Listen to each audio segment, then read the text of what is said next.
Kamusta kayo mga binibini? Mabuti naman.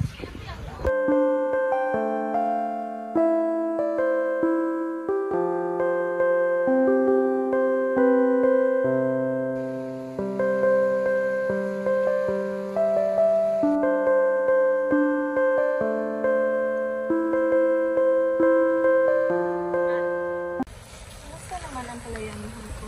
Maayos naman ang kalayanihan ko. Matataba at malulusog naman ang mga palay.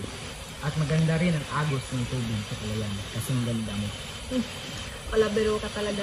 Kaya palagi akong masaya sa tuwing tayo ay mag-uusap. Sana ay matanggap na tayo ng ating mga magulang. Bulaga, anong ginagawa niyo dyan? Kayo ha? Wala naman, kinakamusta ko lang ang aking mahal. Anong kailangan mo, Bila? Kung nahanap pa na ng magulang mo, saan ka na nagpupunta?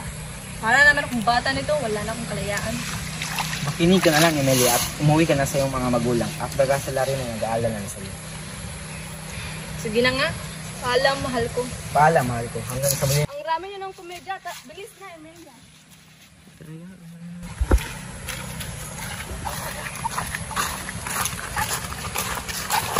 Guryo, grabe na yan parang lalong umibig ka na.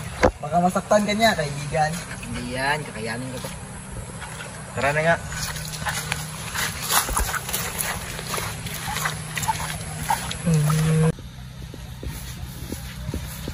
Uy, Emilia. Sino naman kasama mo? Si Dario na naman? Huwag ka na makikipagkita sa kanya. Pero ama, ba't niyo po ako pipigilan? Eh, masaya naman ako sa kanya. Tumahimik ka, wala kang karapatang sagutin ang iyong ama. Pero ay na! Tumahimik ka, uuwi na tayo.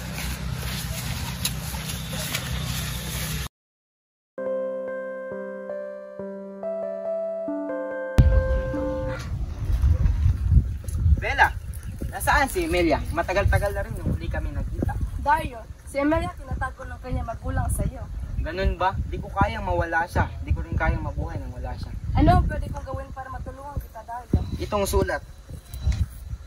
Maaari mo ba itong ibigay sa kanya? Sana hindi yan malaman ng kanyang mga magulang at mga mahawak. Sige, Dario, ibibigay ko ito sa kanya. Maraming salamat, Bella. Emilia! Emilia! Yes, Father, I'm coming! Mom? Dad? What is the meaning of this? Emilia, I want Tiago to be your husband. But...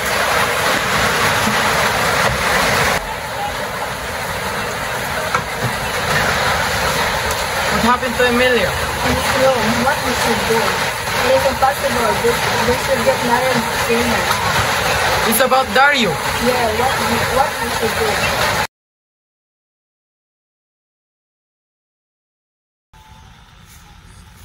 Dario, Uy, Bella, kumusta ka na? nagsasabihin ako at alam ko na.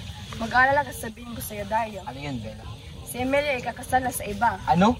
Pumunta ka sa asyenda at kumprontuhin mo kaya mga magulang na huwag ituloy ang kanilang balak na ipakasal siya sa iba.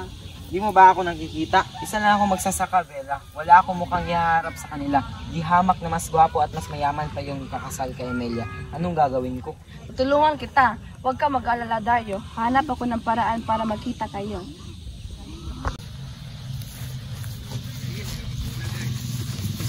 Magandang umaga, Don Pablo at Señorita Emilia. Buenos días, también Isabela.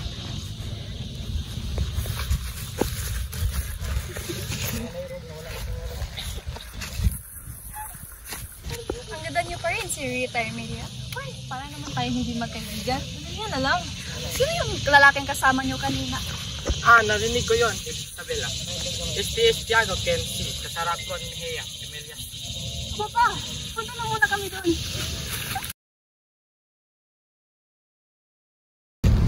Eres Dario. Oo, ako po, Don Pablo. Dario, mahal ko ang aking anak. Marami pa akong pangarap sa kanya. Mga bata pa kayo, Dario. Mahal ko pong yung anak, Don. Ramdam ko ang pagmamahal mo sa anak ko. Ngunit hindi kayo maaaring magmahalan. Alam mo, ikakasal ang anak ko. Alam ko po. Huwag ka na muna magpakita dito. Ipapaaral kita ng kolehiyo o para ikay makapagtapos. Pag-isipan mo ito ng mabuti, Dario, para ito sa kinabukasan mo. Teka na po, Don Pablo. Tinatanggap ko po ang iyong kondisyon. Pero ingatan niyo po si Emilia dahil mahal na mahal ko po ang anak niyo.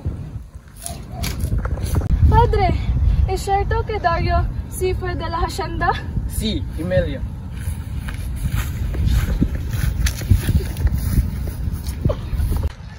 Isabela, mag-iingat kayo ni Chang.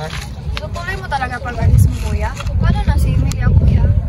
Nag-usap na tayo tungkol dyan, Isabela. Ginawa ko to para sa kinabukasan namin ni Emilia. Mukhang wala talaga akong magagawa. Mag-ingat ka, kuya, ha? Buong kakalimutan. Ano ka ba? Siyempre, kapatid kita eh. Paalam, kuya! Kuya! Dios mío, ¿por qué me dejaste? Dios mío, te ruego que cuides a Dario, donde quiera que esté ahora.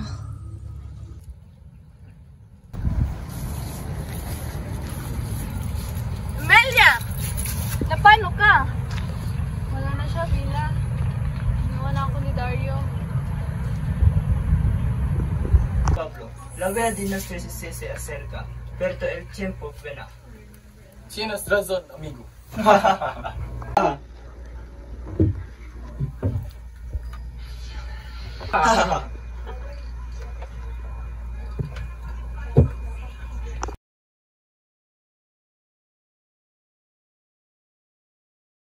Yun ang mga naalala kong mga pangyayari na kinuwento sa akin ng aking nanay Emilia sa kanilang kapanahunan ng aking tatay Dario. Emelda, anak! Kakain na! Opo, Nay, paparating na.